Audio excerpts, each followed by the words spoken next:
دنیا کے major conflicts ہمیشہ میدان جنگ میں نہیں ہوتے، کچھ جنگیں خاموش ہوتی ہیں۔ آج ہم ایک ایسے ہی کنفلکٹ کی بات کریں گے جو ظاہری طور پر تو برف میں چھپا ہوا ہے، مگر حقیقت میں میجر گلوبل پاورز کے لیے پریشر پوائنٹ بن چکا ہے۔ یہ کنفلکٹ ہے گرین لینڈ کا۔ گرین لینڈ دنیا کا سب سے بڑا آئلینڈ ہے، لیکن اس کی آبادی صرف 56,000 ہے۔ ظاہری طور پر تو یہ بالکل پیسفل نظر آتا ہے، لیکن حقیقت میں اس میں وہ سب کچھ موجود ہے جو ایک 21ویں صدی کی پاور کو ڈیفائن کرتا ہے۔ گرین لینڈ کا ایشو سمجھنے کے لیے اس کی امپورٹنس سمجھنا لازمی ہے۔ Traditionally Greenland kingdom of Denmark کا حصہ ہے، لیکن یہ کوئی عام ٹیریٹری نہیں۔ 2009 کے سیلف گورنمنٹ ایکٹ کے تحت گرین لینڈ کو ایکسٹینسو اٹانومی حاصل ہے، یعنی اس کی نیچرل ریسورسز، اکانومی اور انٹرنل افیئرز الیکٹڈ گورنمنٹ خود کرتی ہے۔ ایک اور امپورٹنٹ بات یہ ہے کہ گرین لینڈ کی عوام کو یہ حق حاصل ہے کہ وہ فیوچر میں اپنی مکمل آزادی کا فیصلہ خود کر سکتے ہیں، اور یہی نکتہ گلوبل پاورز کو بے چین کرتا ہے، کیونکہ ایک آزاد گرین لینڈ کا مطلب ہے نئے ایگریمنٹس، نئے الائنسز اور آرکٹک میں پاور کا نیا بیلنس۔ اکارڈنگ ٹو ٹرمپ، امریکہ کو گرین لینڈ نیشنل سیکیورٹی کے لیے چاہیے۔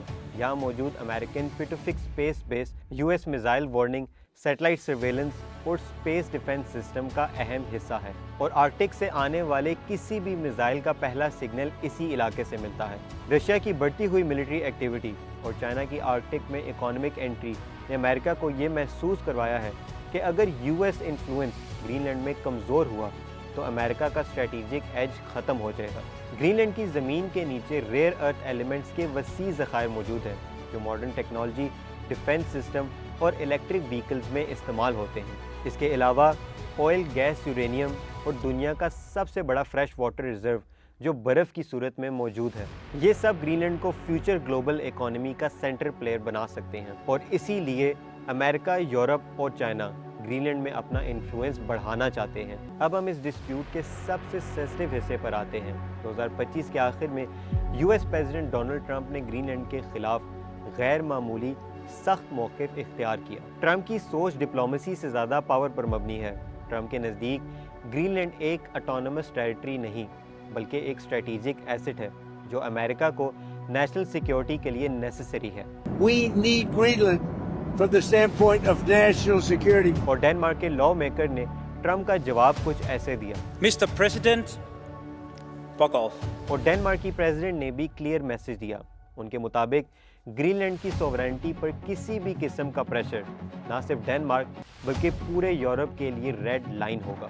یہ امریکہ کے لیے کلیئر وارننگ تھی کہ آرکٹک میں پاور کا یوز نیٹو کے اندر ہی کنفلکٹ پیدا کر سکتا ہے۔ جنوری 2026 تک گرین لینڈ پر نہ تو کوئی جنگ ہوئی ہے اور نہ ہی کوئی ملٹری ٹیک اوور، مگر یورپ خاموش نہیں بیٹھا۔ فرانس، جرمنی، سویڈن اور دوسرے یورپین ممالک نے آرکٹک میں جوائنٹ ملٹری ایکسرسائزز اور ڈیفنس کوآپریشن تیز کر دی ہے۔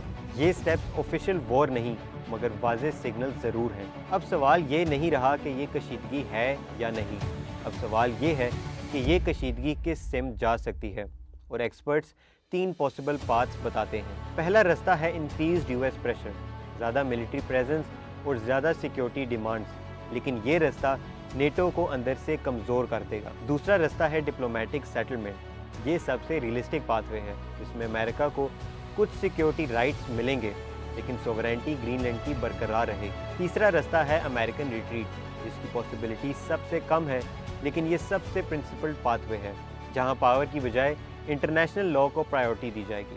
گرین لینڈ کی جنگ ابھی تک لڑی نہیں گئی، مگر اس کے فیصلے خاموشی سے ہو رہے ہیں۔ آپ کے نزدیک گرین لینڈ کا فیوچر کیا ہوگا؟ اپنی رائے کمنٹس میں ضرور بتائیں۔